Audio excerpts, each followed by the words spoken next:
substitute wanna and let jump Jim ahead? go? Because Jim's Sure. Jim's Go next. for it. John, sir. John, sir? Okay. You're up, sir. Yeah.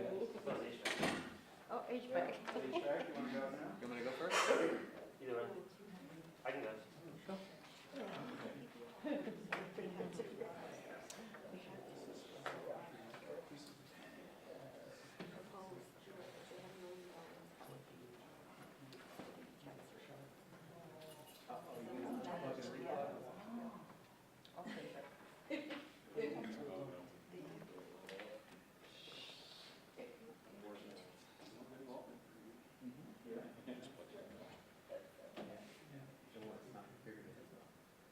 It's what? Figures.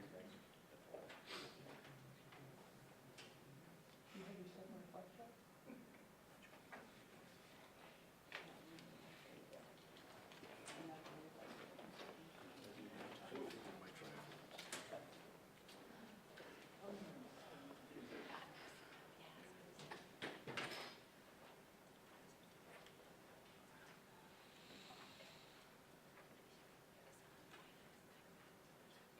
Jesus, look at all those tools on that toolbar.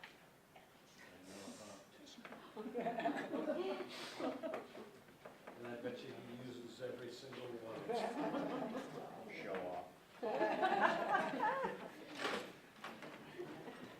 ready? Now I just have to plug it in. This is for the equipment.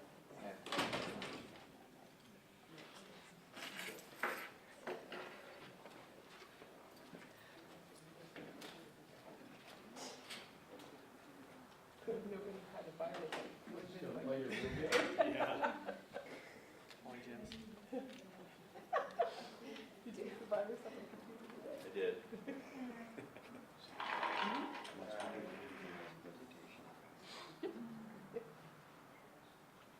All right.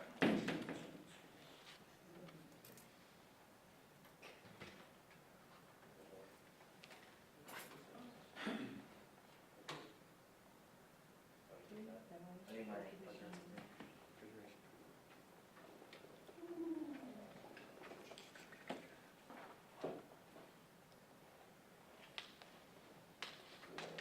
Sure, fancy too good to use my clicker. I know.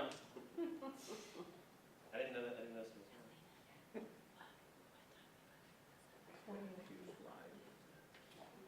Speak fast, right? These camera guys are all like. Okay.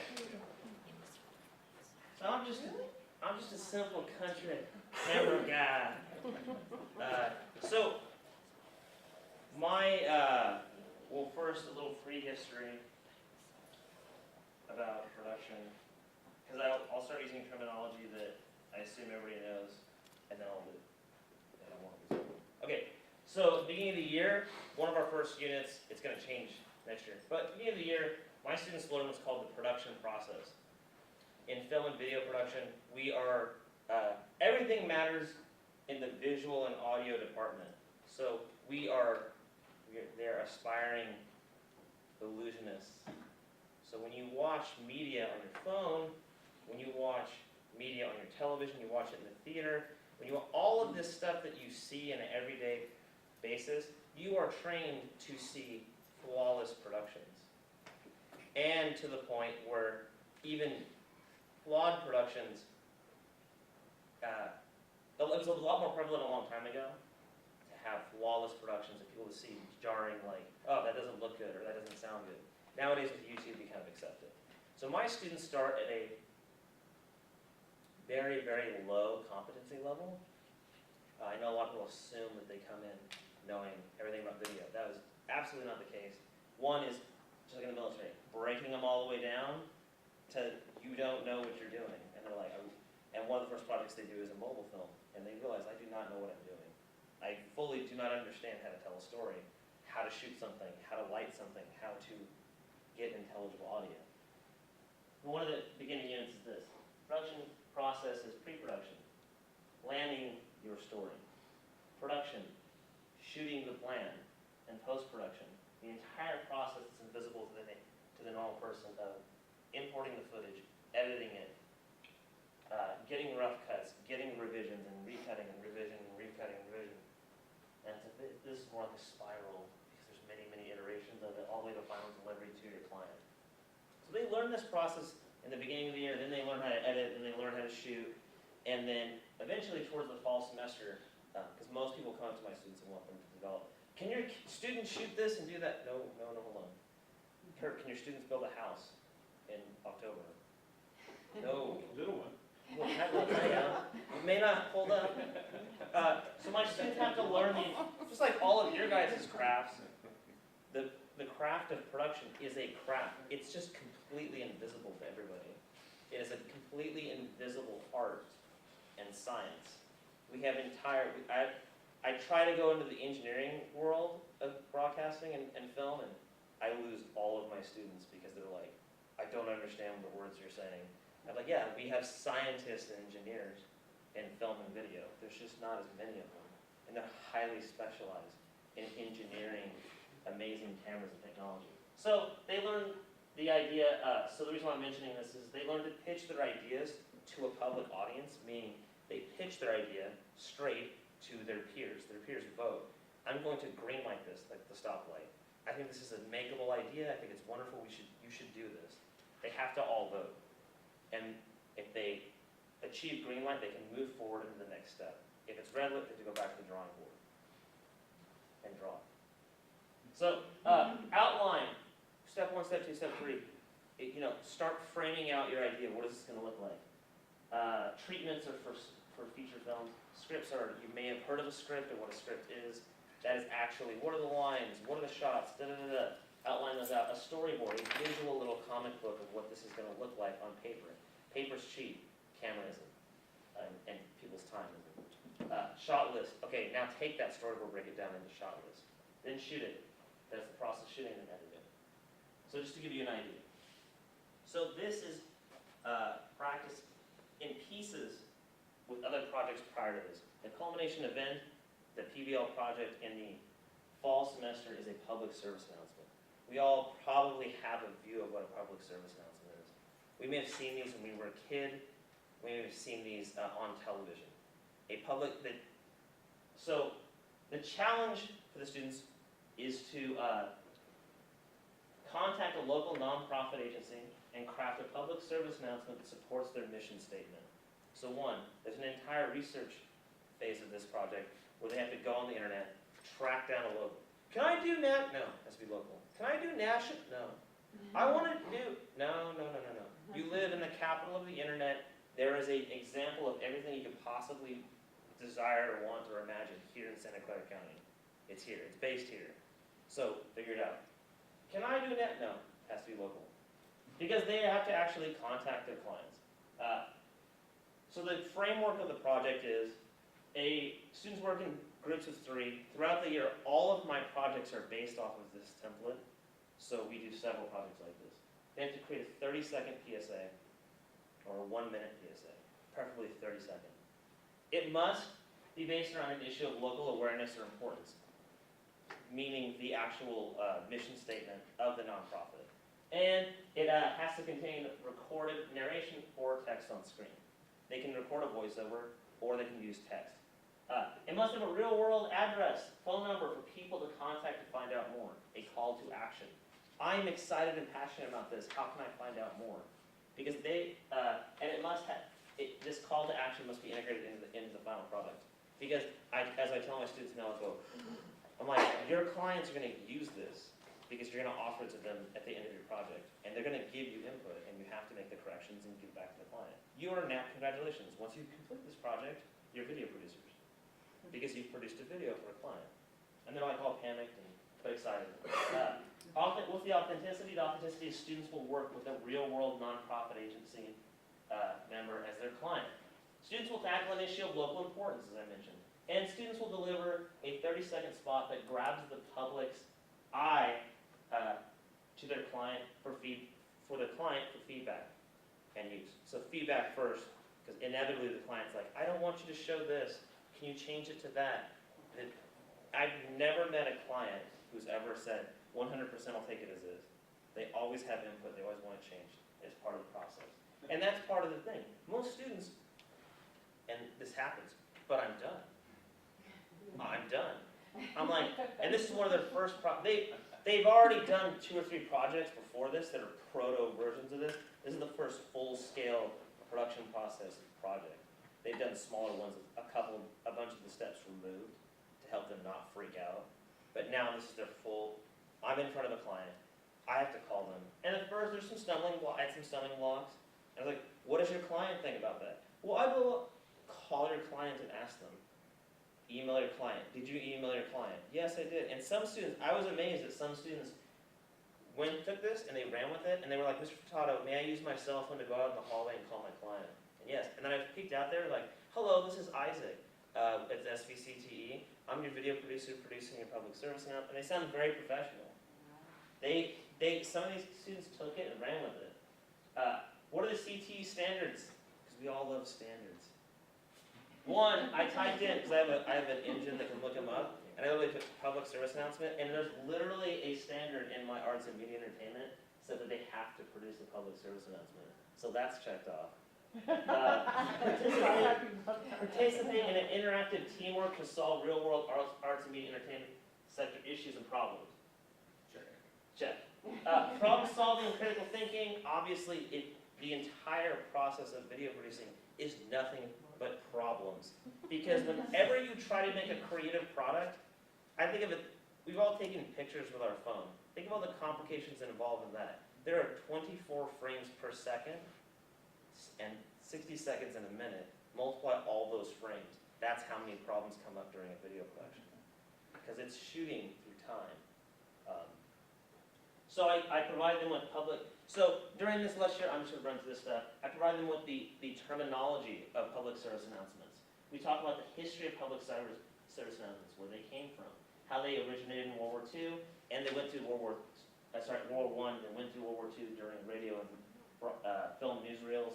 And we talk about these famous images. We move on to talking about the Ad Council and these famous public service announcement campaigns that we've probably all seen throughout our lives. They can't guess who these guys are. Who are they? I don't know. Are they rappers? This one they get because it's the current one, the big anti-smoking campaign that's now on every single channel 24 hours a day. I don't know. This one is an anti-smoking campaign that's like I on see it now. it says truth. It's hip. We talk about the fairness doctrine. The fairness doctrine, we define that. We break down the legal terminology and where it came from during the Supreme Court decision in 1969 and how it ruled that 1 PSA for every 3 smoking commercials because it originated out of, every time you have a smoking commercial, you have to show the other side of the argument. And this had far-reaching consequences into many different industries, some of ours here. And we talk about, hey, what is your message? Because the biggest problem they have is they're very nebulous in what they're trying to define, and they're all over the place. And then I help them refine their call to action. They help refine each other's call to actions. And they develop a tagline. Got milk. Only you can prevent forest fires. This is your brain, this is your brain, any questions. So I show them these examples. And by this point in time, they've all fallen asleep. Because they've heard my monotonous voice, despite my best efforts and my colorful imagery, and they're like, literally this. So then I show some examples. I show them a couple funny examples. I won't show you those. I show them a couple funny examples. And they're laughing and they're carrying on, they're talking across the aisles, and they think this is all big fun. And I go, guys, these are serious topics. Because most people don't want to talk about serious things. It's easy, it's really comfortable. It's in our psychological nature to, because that's why I soften the bullet like this. Hey, this is fun. I show them this is your brain on drugs, and they all laugh at how cheesy it is from the 80s. That's the part about public service announcements. It is too easy to get too adjusted to it, to look past, roll your eyes, it doesn't matter. So, I showed them this one.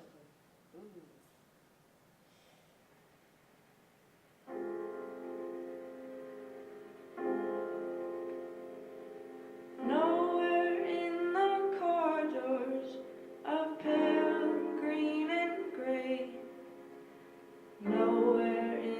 the suburbs, in the cold light of day. There in the midst of it, so alive and alone, words support like bone, dreaming of Mercy Street, where you're inside out, dreaming of mercy.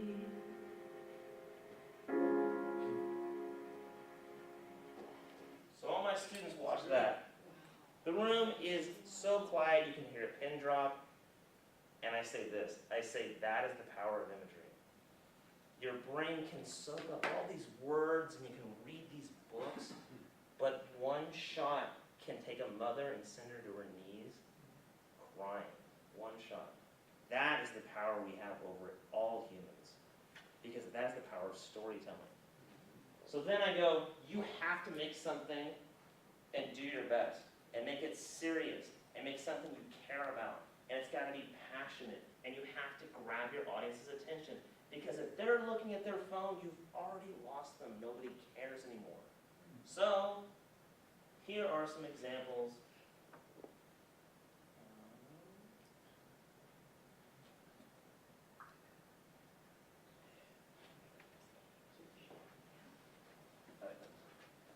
So I showed them, that's that one.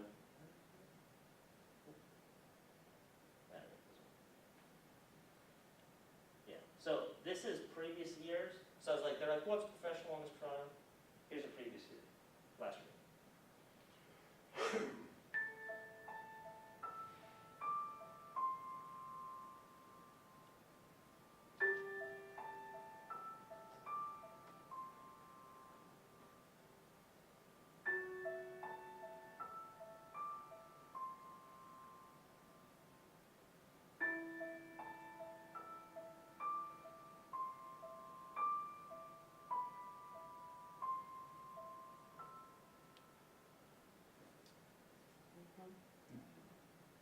That's previous year. So then I'm like, okay, we can do this, Mr. Trout. Like I can make something, and I'm going to show my client. So here's some from this year.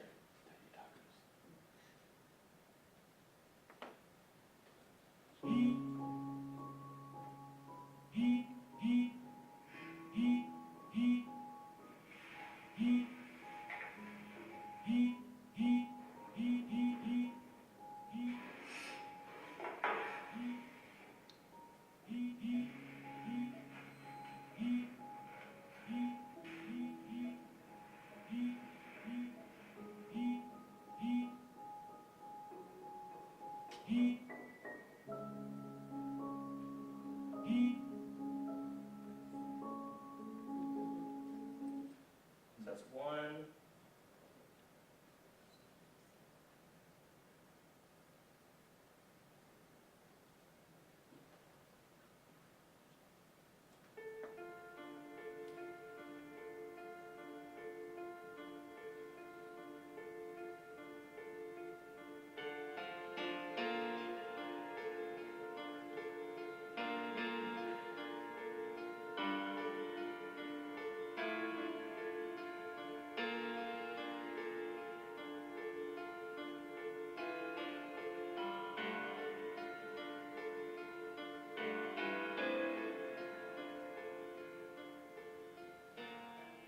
A key part of the voice and choice process is, one, they pick their entire client, they pick their subject matter, and on the back end of it, after they've shot it, they all edit separate versions of these.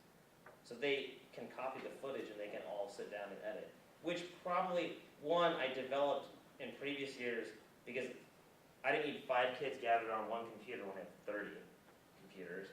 And I was like, what am I going to do? And it dawned on me, I'm like, of course they can edit different versions, they just copy the footage. And I was like, you all have to do separate ones. Griping, do it. And I've realized it's one of the best processes to craft an entire culture of feedback and re-editing and revision and revision.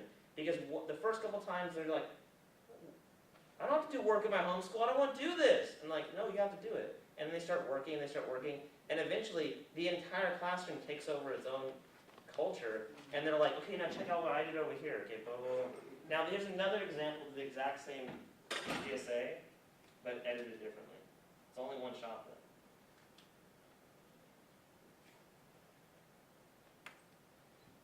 Dude, I haven't seen you in a while. What's up?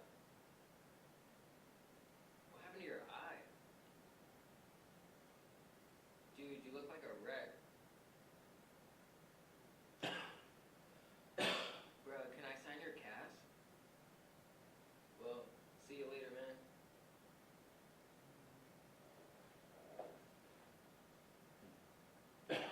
So for us, we had to go through we had to go through the critique process of, that was good, we liked the narration, it added to it. But that's really hard to like contact somebody when there's a page full of text on the screen. So we have to whittle it down. We think, I mean, for us, it's visual language. We have to develop, they help develop themselves a visual language. Being able to see, it does matter that there's a period there. It does matter how much information, because the human eye can only detect so much at a certain time. That's 30 seconds. So they take once they're finished, once they've critiqued them and revised them, they send it out to their clients. And their clients use these as actual public service announcements on their websites, in broadcast if they like. And at the end of the year, we do our media festival, and we have a category for best public service announcement.